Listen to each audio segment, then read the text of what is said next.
Bonjour et bienvenue dans ce point bourse Next Week du 5 décembre 2022.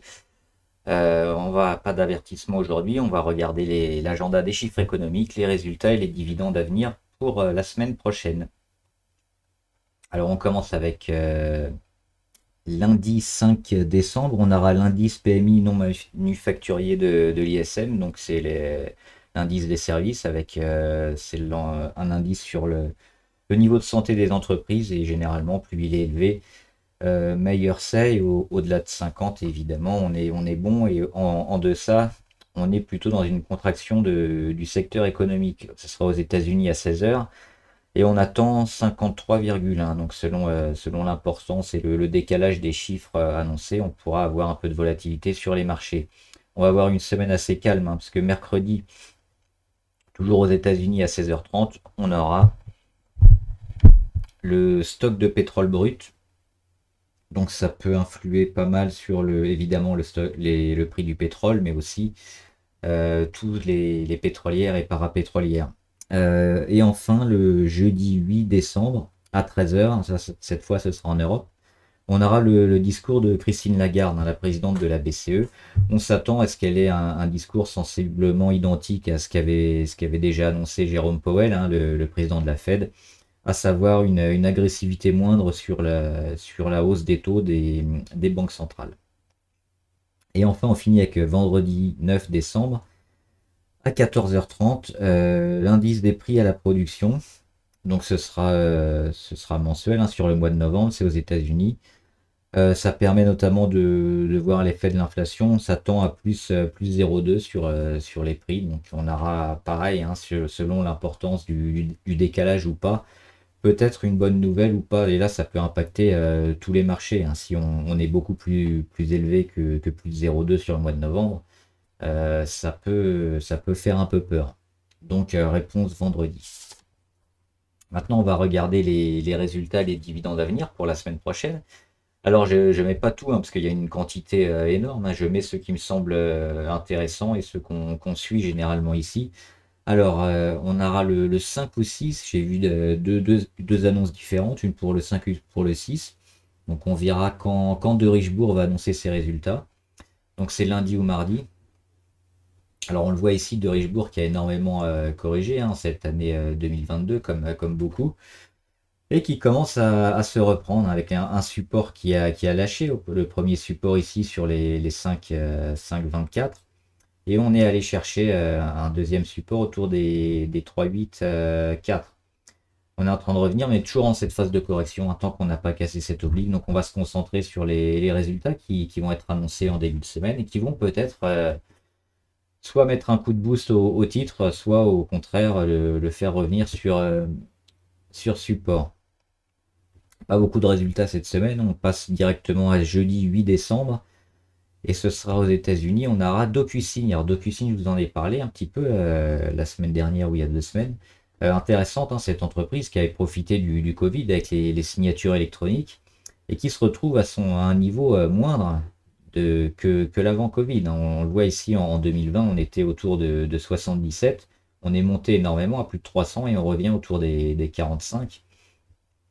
Elle annonce quand même des signes, des chiffres, pardon, des chiffres souvent assez intéressants, DocuSign. Et là, on attend 626 millions de chiffre d'affaires sur la période annoncée.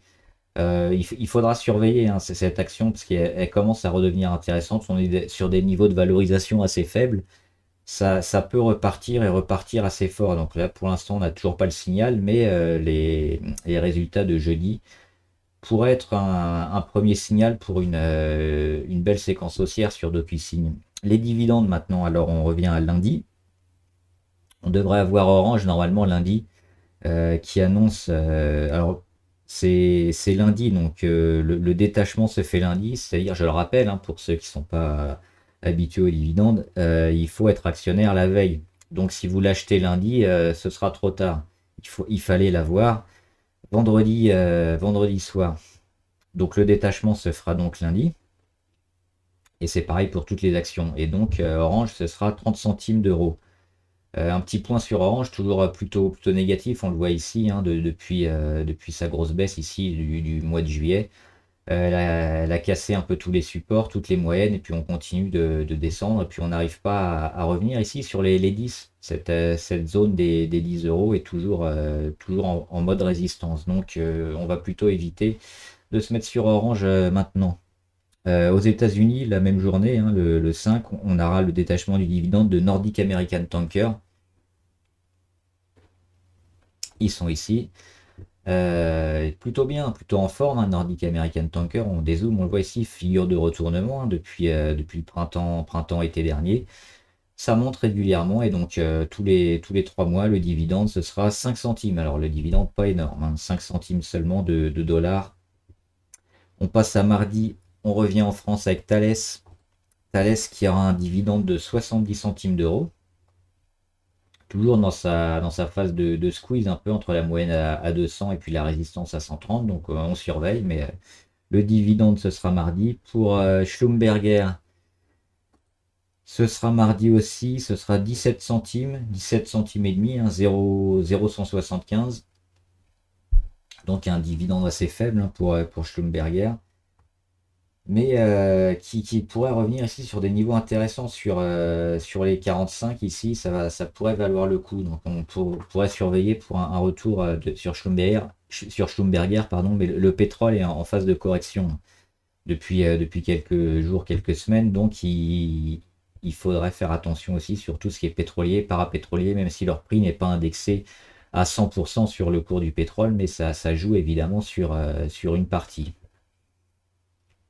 Total, et évidemment, hein, Total, c'est leur dividende exceptionnel de 1 euro. Donc 1 euro par action, c'est un rendement assez important, d'autant qu'ils ont toujours des dividendes importants, Total.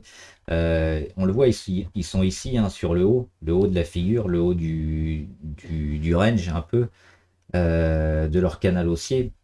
Ça va peut-être signer le début de la correction sur Total. Il y a beaucoup de gens qui attendaient ce fameux dividende de 1 euro. Une fois passé, peut-être le début de la correction sur Total. Et enfin, toujours mardi, c'est Call. Alors Call, c'est à New York, hein, donc aux États-Unis. Ce sera un dividende de 50 centimes par action. Toujours dans leur range, Call, donc pas grand chose à faire tant qu'on ne dépasse pas les 33,7, voire les 36.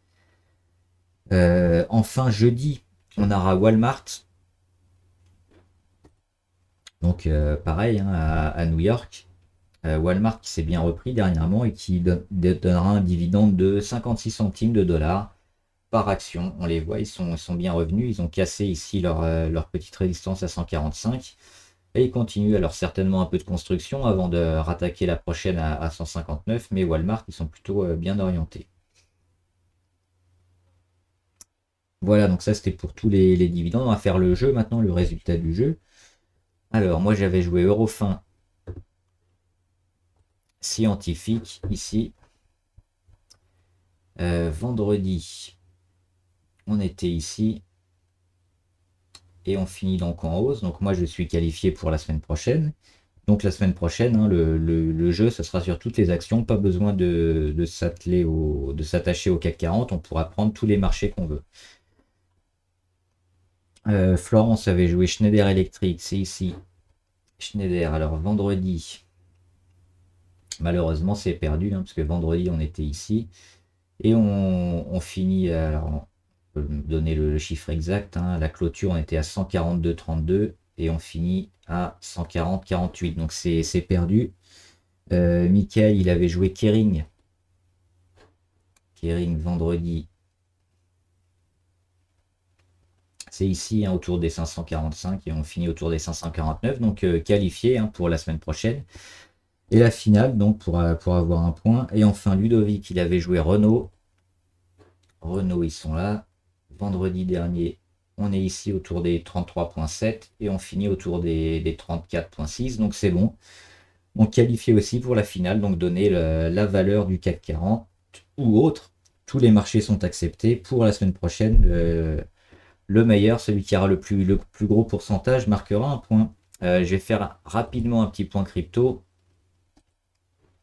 juste sur les principales, hein, pour voir que moi je suis toujours positif parce que les cryptos, on va les regarder surtout en hebdomadaire, en mensuel, pardon.